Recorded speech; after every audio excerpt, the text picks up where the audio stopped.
सपने भी देखते हैं, सपने पूरे भी नहीं हो रहे हैं, ख्वाब को पूरा भी करना है और झकास भी है।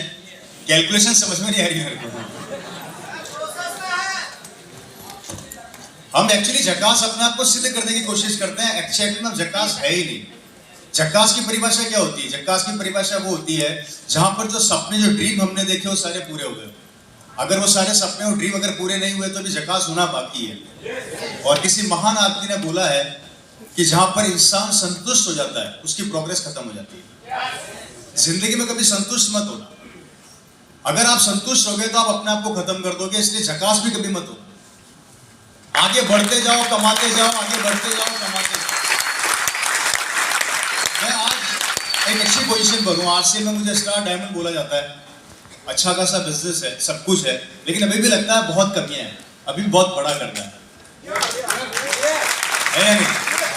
तो पहली चीज, पहली शिक्षा, जिंदगी के किसी भी मुकाम पर पहुंच जाओ लेकिन कभी अपने आप को सेटिस्फाई मत करना। सेटिस्फैक्शन आपकी लाइफ का सबसे ड्रॉबैक, वो कमजोरी है जो आपको आगे बढ़ने से रोक देगी, खत्म कर देगी। और ये बात फैक्ट है, इसे स्वीकार करना सीखो। आज नरेंद्र मोदी जी सेटिस्फाई हैं क्या? मिस्टर अमिताभ बच्चन जी क्यों, क्या बात होगी? और शायद हमसे बड़े भी हैं। जब वो संतुष्ट नहीं हुए तो फिर हम कैसे हो जाए? तो होना चाहिए क्या? एग्जैक्टली क्योंकि दोस्तों जिंदगी बहुत तेजी से निकल रही है। छोटे थे सपने बहुत बड़े थे, बड़े हुए सपने छोटे हो गए। ऐसा क्यों हुआ? हेलो, मुझे आज भी याद है, मैं छोटा था तो मेरे को बहुत बड़े बड़े सपने सोचता था। एक दिन मेरे पास लंबी कार होगी, मेरा बैंक बैलेंस होगा, मेरे गांव का सबसे बड़ा बंगला मेरा होगा, मेरे शहर का सबसे बड़ा मकान मेरा होगा, मैं अपने माँ बाप को तीर्थ यात्रा से घुमा के लाऊंगा, मैं मेरे माँ बाप को विदेश घुमाऊंगा। सपने थे बहुत बड़े बड़े, लेकिन जैसी हकीकत की दुनिया में आने लगे पता लगा कि कमाना कितना मुश्किल काम है। जैसे 30-35 साल के हुए तो पता समझ में ये आ गया कि भैया इस दुनिया के अंदर मैं अकेला नहीं दौड़ रहा, 140 करोड़ लोग मेरे साथ दौड़ रहे हैं। और जब ये पता लगा कि 140 करोड़ लोग दौड़ रहे हैं तो पैसा कमाना बहुत मुश्किल हो गया। और ऑटोमेटिकली सपने छोटे होते चले गए, छोटे होते चले गए, खत्म हो गए। और शायद आपके साथ यही हो रहा होगा। सपने तो बहुत देखे थे दोस्तों, लेकिन सपने खत्म इसलिए हो गए क्योंकि सपनों की दौड़ में दौड़ते दौड़ते दौड़ते पता लगा कि समझौता करना पड़ गया। और समझौता इसलिए करना पड़ गया कि काम मांगने जाते थे, उम्मीद हुआ करती थी कि 50,000 की सैलरी मिल जाए, पता लगा पीछे से आवाज आती थी भाई साहब 25,000 में करने को तैयार। फिर पीछे से एक आवाज और आती थी भाई साहब मुझे तो 15,000 में काम दे दो। तो ये समझ में आ गया कि इस कंपटीशन के दौर में कोई किसी को आगे नहीं बढ़ने देगा। ये ट्रेडिशनल बिजनेस का नियम है, इस हॉल से बाहर की दुनिया है, ये कभी भी आपको आगे नहीं बढ़ने देगी। क्योंकि जो आपकी इनकम है वो किसी न किसी का खर्चा है, जो आपकी इनकम वो किसी न किसी का खर्चा है। और दुनिया का कोई भी आदमी अपना खर्चा नहीं करना चाहता, इनकम सब चाहते हैं। और इसी कारण से हम में से मैक्सिमम लोग अपनी जिंदगी में, अपनी भविष्य के अंदर या अपनी लाइफ में समझौता करना स्टार्ट कर देते हैं। और समझौता करते करते सपने खत्म हो जाते हैं, जिंदगी खत्म हो जाती है, लाइफ रुक जाती है और हम वही के वही रह जाते हैं। और कैलकुलेशन में निकल कर आता है एक चीज, और ये महंगाई बढ़ती जा रही है और हमारी इनकम वही के वही रुक गई। आप में से कितने लोग हैं जो नौकरी करते हैं और मेरे को स्टाम्प पर लिख के दे सकते हैं कि सर आज मेरी सैलरी महीने की 20,000 है, 5 साल बाद 1 लाख हो जाएगी? कोई है ऐसा? और क्या मात्र बोलने से हो जाएगी? नहीं होगी।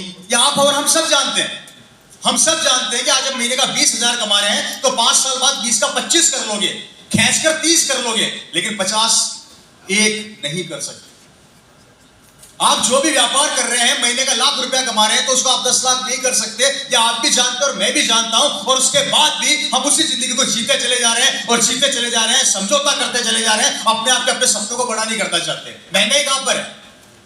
आपको लगता है महंगाई है? हम क्या बोलते हैं? यस, महंगाई है, जबकि नहीं है। कभी आपने सुना कि अंबानी रो रहा है पेट्रोल महंगा हो गया? नहीं। क्यों? किसने बनाया अमीरात?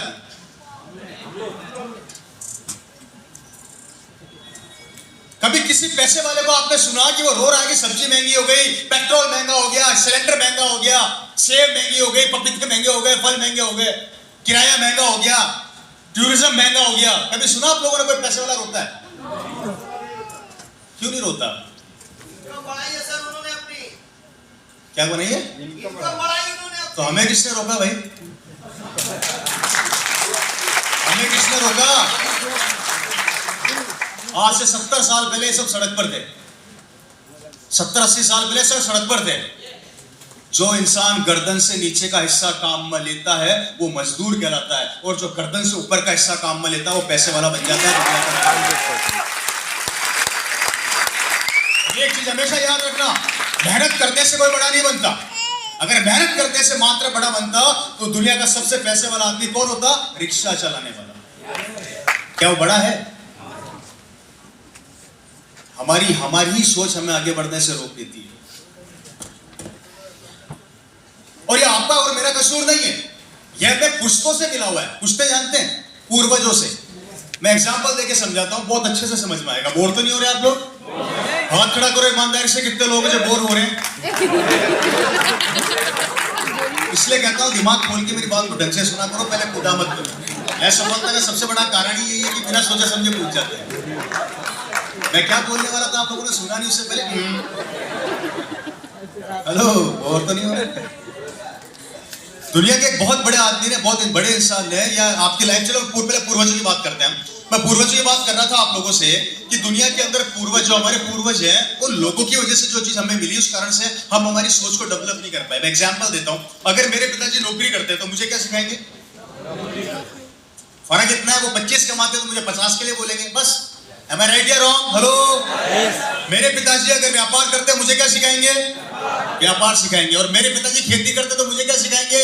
खेती बाड़ी सिखाएंगे। अब मुझे एक बात बताओ, जिस काम को करके मेरे पूर्वज पैसे वाले नहीं बन सके, करोड़पति नहीं बन सके, तो मैं बन जाऊंगा क्या? और जब मैं नहीं बन पाऊंगा तो मेरे बच्चे बन जाएंगे क्या? नहीं बन पाएंगे। तो हम क्या काम कर रहे हैं? या तो नौकरी कर रहे हैं, या खेती कर रहे हैं, व्यापार कर रहे हैं। जब आपके पूर्वज पैसे वाले नहीं बने तो आप बन जाओगे क्या? और आप नहीं बन पाओगे तो क्या आपका बच्चा बन जाएगा क्या?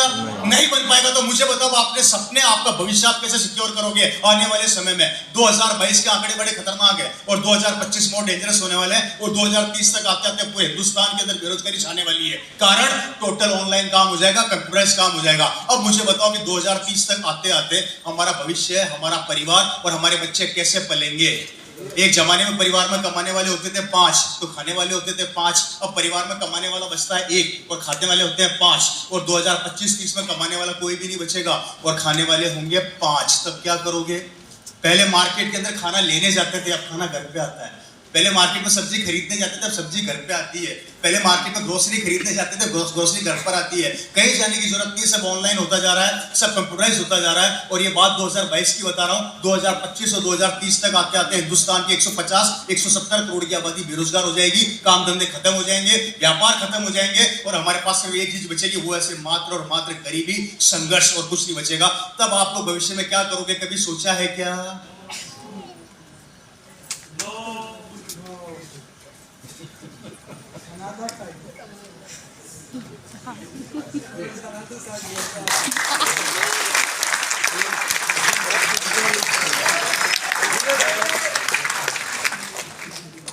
बताइए ना। मैं तो बोला ही नहीं आरसीएम के लिए। मैं बोला भाई, किसी ने सुना मेरे मुझसे आरसीएम का नाम? अभी आपके सबके दिमाग में जो गंदगी भरी हुई पहले उसको निकालूंगा ऑपरेशन करके, उसके बाद आरसीएम घुसाऊंगा। आई समझ? पहले जिंदगी से तो मिल लो, पहले लाइफ से तो मिल लो। अब समझने वाली बात यह आती है कि कैसे भविष्य में सर्वाइव करेंगे, और जिसका नतीजा ये होता जा रहा है कि पैसे वाला और पैसे वाला बनता जा रहा है और गरीब और ज्यादा गरीब होता चला जा रहा है। ईमानदारी से दिल पे हाथ रख के बताना, आज से 10 साल पहले मोटरसाइकिल की टंकी फुल कराते थे ना? मोटरसाइकिल की टंकी फुल कराते थे ना? अब सोखा डाल दे, क्या बोलते हैं, सोखा डाल दे। साला डालना मत, क्योंकि 500 रुपये का बजट है, 300 की सब्जी भी लेके जानी है, 100 रुपए के फल भी लेके जाना है, और पेट्रोल भी डलाना है। पहले हम समझौता नहीं करते थे, अब समझौता करते हुए मजबूर हो गए हैं, क्योंकि महंगाई को आप और मैं नहीं रोक सकते। सरकार एक है, हम अनेक हैं। कैसे रोकोगे यार? वैकेंसी निकलती है एक इंसान की, एग्जाम देते हैं 10,000। वैकेंसी निकलती है 100 लोगों की, एग्जाम देते हैं 10 लाख। और वैकेंसी निकलती है 1,000 लोगों की, तो एग्जाम देते हैं 1 करोड़। और वैकेंसी निकलती है 10,000 की, तो एग्जाम देते हैं 10 करोड़। 10 करोड़ में से 10,000 लोगों को काम तो दे दोगे, बाकी की जिंदगी क्या होगी?